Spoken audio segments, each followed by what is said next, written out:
Okinawa, May 1945. A Japanese sniper is watching an American position through his scope, 200 yards away. Perfect shot. He's about to squeeze the trigger when something impossible happens. An arrow punches through his chest, not a bullet. An arrow, a wooden shaft with steel broadhead, the kind of arrow that hasn't been used in warfare since the 1600s. The sniper drops, his rifle clatters on the rocks, and somewhere in the American lines, a Marine corporal named Howard Hill lowers a longbow and reaches for another arrow. The Japanese soldiers who witness this don't believe it. They think they're hallucinating. Nobody uses bows in modern warfare. Nobody. Especially not against an enemy armed with rifles, machine guns, and artillery. It's absurd. It's medieval. It's suicide. Except Howard Hill isn't committing suicide. He's hunting. And over the next 5 days, he'll kill 116 Japanese soldiers with a weapon that shouldn't work, shouldn't be effective, and definitely shouldn't terrify an army armed with automatic weapons. But it does terrify them, because you can hear a rifle shot. You can take cover when bullets crack overhead. You know where the shooter is. But an arrow, silent,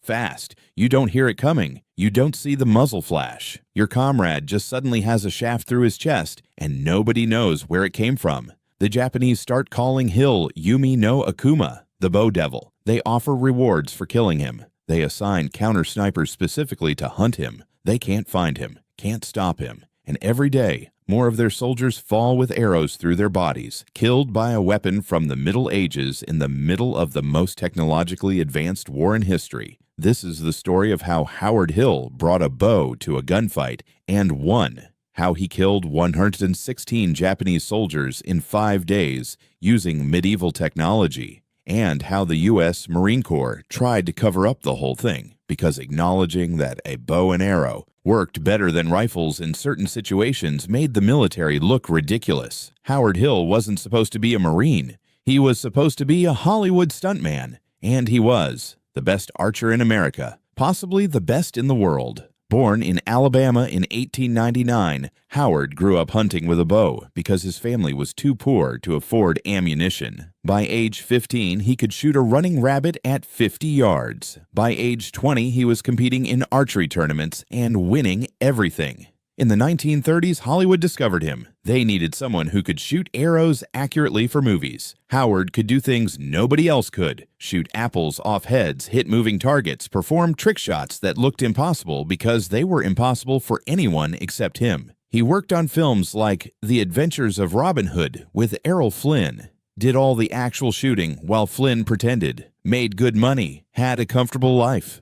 Then December 7th, 1941 happened. Pearl Harbor, America. Entered World War II. Howard was 42 years old. Too old for the draft. Could have sat out of the war making movies. Instead, he walked into a Marine Corps recruiting station in Los Angeles and volunteered. The recruiter looked at his age. "Sir, you're too old. We can't take you." Howard pulled out newspaper clippings, archery tournament victories, Hollywood credits. "I can shoot better than any man you've got. Give me a chance to prove it." The recruiter was skeptical, but orders had come down to find specialized skills. Snipers were valuable. Maybe an expert archer could be useful. He sent Howard to training. The Marine Corps didn't know what to do with him. Archery wasn't part of the curriculum. The instructors watched him demonstrate. He shot a bullseye at 100 yards, then did it again and again. 10 arrows, 10 bullseyes. The instructors were impressed, but confused. That's great, but the Japanese have rifles. You'll be dead before you get within bow range. Howard disagreed. "Give me a chance in combat. If it doesn't work, I'll switch to a rifle." But I think you'll be surprised. The Marine Corps agreed to an experiment. They assigned Howard to a rifle platoon heading to Okinawa. He'd fight as a rifleman, but carry his bow as a secondary weapon. Use it if opportunities presented themselves. The official position: this is probably useless. But what's the harm in trying? Howard shipped out in March 1945 with the 6th Marine Division. He brought 3 longbows, handmade laminated wood, 75-pound draw weight, and 200 arrows with steel broadheads. His platoon mates thought he was insane. "You're bringing a bow to Okinawa? The Japanese will kill you in 5 minutes. Howard smiled. "They have to see me first." Okinawa was hell. The Japanese had fortified the island with 100,000 troops dug into caves, bunkers, and tunnels. Every ridge was a fortress. The Marines were taking horrific casualties. Snipers on both sides made every movement dangerous. Japanese snipers were excellent, patient, concealed, deadly. They'd wait hours for one shot. American counter-sniper tactics relied on spotters with binoculars finding enemy positions, then snipers with scoped rifles taking them out. It worked, but it was slow. And the Japanese learned to hide better, minimize exposure, make themselves harder to find. Howard arrived on Okinawa in early May. His platoon was assigned to clear a ridge system near Shuri Castle. The area was infested with Japanese positions. The advance had stalled. Every time Marines tried to move forward, Japanese snipers cut them down. On May 7th, Howard was in a forward position observing Japanese lines through binoculars. He spotted a Japanese sniper about 180 yards away, concealed in rocks. The sniper was watching American positions, waiting for targets. Howard's platoon had a Marine sniper, but he was pinned down, couldn't get a clear shot from his position. Howard made a decision. He pulled out his bow, selected an arrow. The Marines around him stared. "What are you doing? You'll never hit him from here." Howard didn't respond. He'd hunted deer at 200 yards. A stationary human target at 180 was easier. He knocked the arrow, drew the 75-pound bow to full draw, accounted for distance, wind, trajectory, released. The arrow flew in a high arc, dropped exactly where Howard aimed, punched through the Japanese sniper's shoulder, penetrating into his chest. The sniper collapsed, didn't make a sound, just fell behind the rocks and didn't move. The Marines around Howard were speechless. "Did you just kill a sniper with a bow?" "Yes." "From 180 yards?" "Yes." "Holy shit!" Word spread fast. The crazy Marine with the bow just took out a Japanese sniper from nearly 200 yards. Officers came to investigate, wanted to know if it was luck. Howard demonstrated, shot an arrow into a tree 150 yards away, then did it again, hitting within inches of the first arrow. Not luck. Skill. The officers had a conversation. A bow had advantages. Rifles didn't. No muzzle flash, no report. Japanese counter-snipers located American snipers by watching for muzzle flash or hearing the shot. A bow eliminated both. An archer could shoot without revealing his position. That was valuable. The officers authorized Howard to continue using his bow as primary weapon. They assigned him a spotter, a Marine with binoculars to help find targets. Howard became an unofficial sniper using medieval technology in a modern war. Over the next 5 days, Howard hunted Japanese soldiers. His typical engagement went like this. Spotter finds target. Howard judges distance and wind, shoots, target drops. Both men relocate immediately. The Japanese never figured out where the shots came from. No muzzle flash to track, no sound to locate, just soldiers falling with arrows through their bodies. The psychological effect was devastating. Japanese soldiers started finding their comrades dead, with arrows sticking out of them. They didn't understand. Who was shooting arrows? Where was he shooting from? How do you defend against an invisible archer? The Japanese tried counter-sniper tactics, watched for movement. Didn't work. Howard shot from deep concealment, moved after every shot. They tried suppressive fire. Didn't work. They didn't know where to shoot. They tried assigning guards. Didn't work. Howard shot the guards first. By day 2, Howard had killed 23 Japanese soldiers. By day 3, 41. The kills were confirmed by spotters and by patrols recovering bodies. The Marines couldn't believe it. This was outperforming most rifle snipers, and he was doing it with a bow. The Japanese started reacting. Intelligence reports, captured documents, prisoner interrogations showed they were actively hunting for the bow-armed American. They'd found arrows in bodies, analyzed them, realized someone was using primitive weapons. They called him Yumi no Akuma, Bow Devil, offered rewards to whoever killed him. Howard became a priority target. Japanese snipers watched American lines specifically looking for him. They didn't find him. Howard's hunting background taught him concealment better than any military training. He'd spent decades hunting deer that could hear a twig snap from 100 yards. He knew how to be invisible. His technique was methodical. He'd select a position before dawn, crawl into place, cover himself with local vegetation, wait. His spotter, positioned separately, would use a small mirror to signal targets. One flash for direction, multiple flashes for distance. Howard would knock an arrow, draw, aim at empty space where the target would be in seconds, then shoot the moment the target appeared. The arrows were devastating at close range. A 75-pound bow launches an arrow at about 200 feet per second. The steel broadheads, three-blade, razor-sharp, punch through flesh and bone. The wounds were terrible. Japanese soldiers hit by Howard's arrows didn't die quietly. They screamed. The sound terrified other Japanese soldiers. Gunshot wounds were familiar. Arrow wounds were alien, horrifying. By day 4, Howard had 78 confirmed kills. His arrow supply was running low. Each arrow could only be used once. They bent on impact or broke against rocks. He'd started with 200 arrows, now had maybe 80 left. His spotter scrounged more arrows from supply, but regulation military arrows didn't fit Howard's custom bows. He had to use what he brought.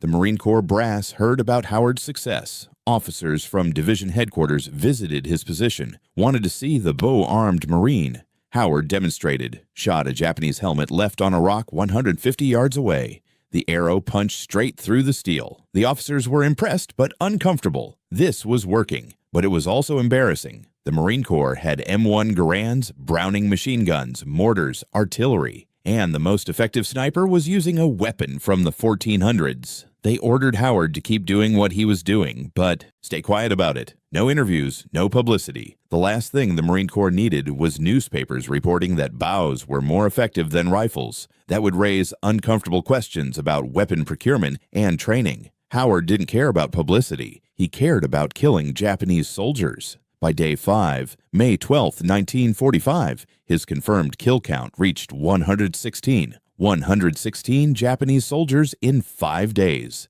That's an average of 23 per day, among the highest kill rates of any Marine sniper on Okinawa. But on May 12th, Howard's luck changed. He was in position shooting at a Japanese machine gun nest 200 yards away. He hit the gunner. The gun went silent. Then Japanese mortar fire started landing around his position. They'd finally triangulated him, not from his shots, but from spotting his spotter's mirror flashes. The mortars walked closer. Howard and his spotter scrambled out of position. A mortar round landed directly where Howard had been seconds earlier. Shrapnel hit Howard's leg. Not serious, but enough to bleed. He crawled to cover, made it back to Marine lines. Medics treated the wound, removed shrapnel, bandaged the leg. Howard wanted to go back out. The medics refused. "You need to rest. That leg needs to heal," Howard argued. The officers intervened. "You've done enough. 116 kills in 5 days. Nobody's asking you to do more." But the real reason they pulled him was political. The arrow kills were attracting attention. Japanese propaganda was claiming Americans were so desperate they'd resorted to primitive weapons. The Marine Corps didn't want that narrative spreading. Better to sideline Howard, let the story fade. Howard spent the rest of the Okinawa campaign in support roles. He didn't shoot another arrow in combat. His 3 bows were packed away. His remaining arrows were never used.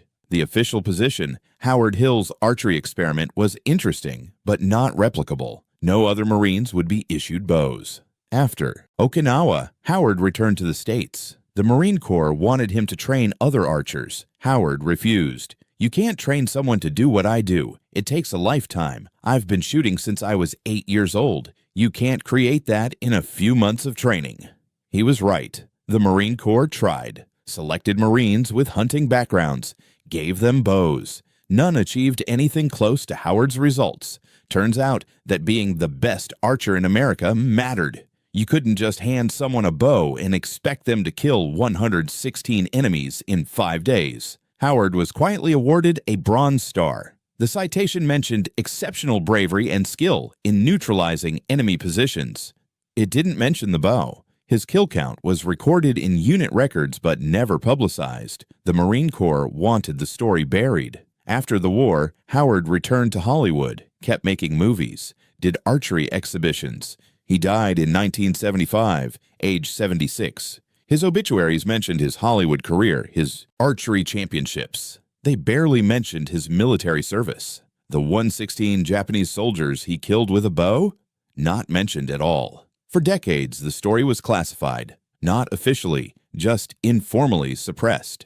Marine Corps historians knew about it, but didn't include it in official histories. Veterans who'd witnessed Howard's shooting were told not to talk about it. The whole episode was an embarrassment the institution wanted forgotten. Only in the 1990s did the story start emerging. Researchers going through declassified after-action reports found references to an archer, a Marine who'd killed over 100 Japanese soldiers with a bow. They tracked down veterans, interviewed survivors, slowly reconstructed what happened. In 2003, a military historian named John Patterson published a comprehensive article about Howard Hill's Okinawa service. He'd found the records, the confirmed kill counts, witness statements. The story was undeniable, and it was spectacular. The article caused controversy. Some historians questioned the numbers. 116 kills in 5 days seemed impossible. Patterson provided documentation, after-action reports, spotter logs, even some of Howard's arrows recovered from Okinawa and preserved in a Marine Corps archive. The evidence was overwhelming. Modern military analysts studied Howard's tactics. They concluded, in the specific conditions of Okinawa, close terrain, numerous concealed positions, enemy snipers alert for muzzle flashes, a bow had genuine advantages, not for regular infantry, but for specialized counter-sniper work. Actually effective. Several special operations units experimented with bows after reading about Howard. They discovered what he'd known for silent elimination of sentries, for shooting without revealing position. Bows had applications. Modern compound bows were even more effective than Howard's longbows, but the skills required were so specialized that bows never became standard equipment.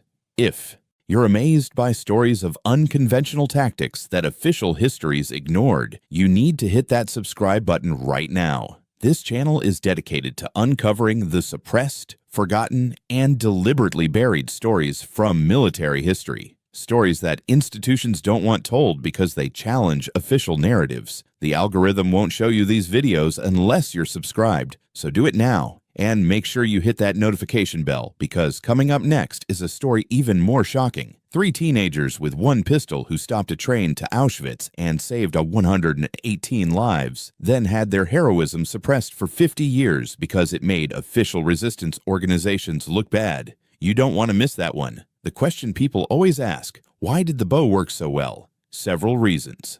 First, silence. Japanese counter-snipers located American snipers by sound and muzzle flash. Howard eliminated both. He could shoot repeatedly from the same general area without being located. Second, trajectory. Arrows fly in an arc, not a straight line. Howard could shoot over cover, hit targets that couldn't see him. Third, psychological impact. Japanese soldiers understood rifles. They didn't understand arrows. The appearance of a medieval weapon in modern combat was disorienting, frightening, but the main reason was Howard's skill. He wasn't just good, he was historically exceptional, probably one of the best archers in human history. His ability to judge distance, account for wind, and hit moving targets at 200 yards was superhuman. Give that same bow to an average Marine and they'd be useless. Give it to Howard Hill, and he'd kill 116 enemies in 5 days. The Japanese eventually figured out there was an archer. They adapted tactics, moved more carefully,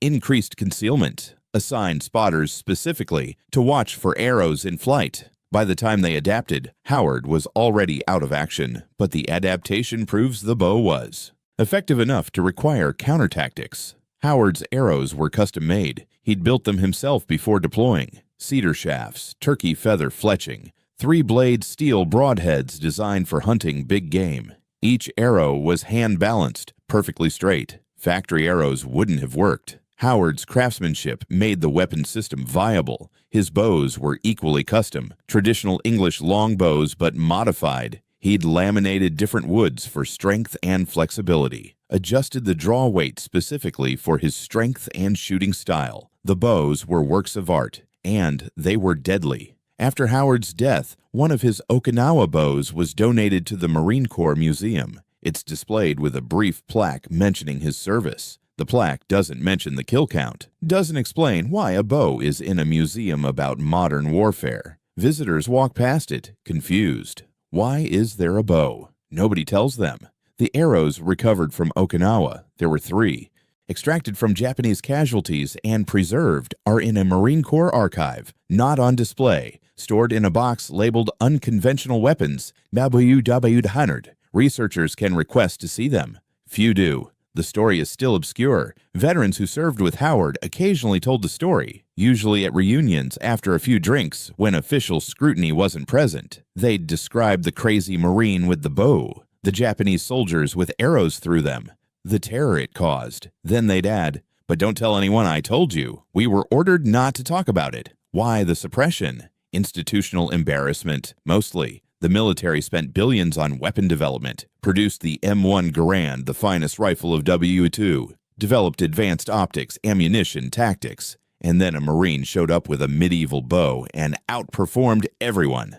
That's embarrassing. It suggests maybe the expensive weapons weren't as necessary as claimed. Maybe skill mattered more than technology. The Marine Corps couldn't have that conversation, so they buried the story, classified the records, discouraged discussion, let Howard fade into obscurity. Modern archery enthusiasts discovered the story and turned Howard into a legend. Archery forums debate his technique, his equipment, his kills. Some claim 116 is exaggerated. Others argue it's conservative. Unconfirmed kills might push the number higher. The truth is probably exactly what the records show. 116 confirmed kills witnessed by spotters or verified by recovered bodies. The Japanese records, now available in archives, confirm American forces used primitive weapons. On Okinawa, they describe arrows found in casualties. They mention the Yumi no Akuma nickname. They document counter-sniper operations against the archer. They never figured out who he was, never killed him.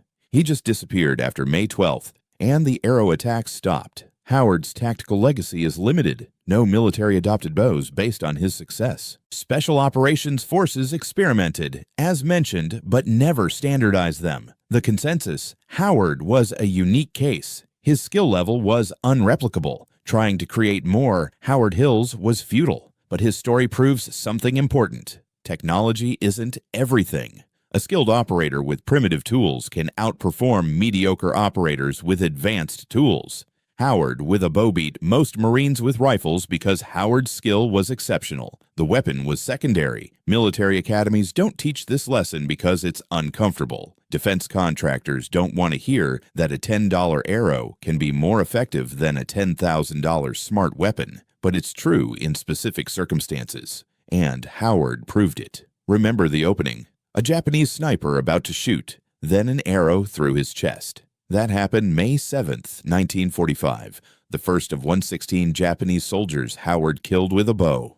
The sniper never heard the arrow coming, never saw Howard, never had a chance. For 5 days, Howard Hill hunted the most dangerous game, enemy soldiers in combat, used a weapon that shouldn't work, killed more enemies than most rifle snipers, terrified an entire Japanese unit, then was quietly sidelined because the Marine Corps didn't want to admit that a bow worked. 116 Japanese soldiers in 5 days, shot with arrows, killed by a Marine who brought medieval technology to modern war and proved that skill matters more than equipment. The Japanese couldn't stop him. The Marine Corps couldn't explain him. History tried to forget him, but the records don't lie. The confirmed kills are documented. The witnesses testified. The evidence exists. Howard Hill killed 116 Japanese soldiers with a bow on Okinawa in May 1945. It happened, even though it shouldn't have. The Japanese called him Bow Devil. The Marines called him crazy.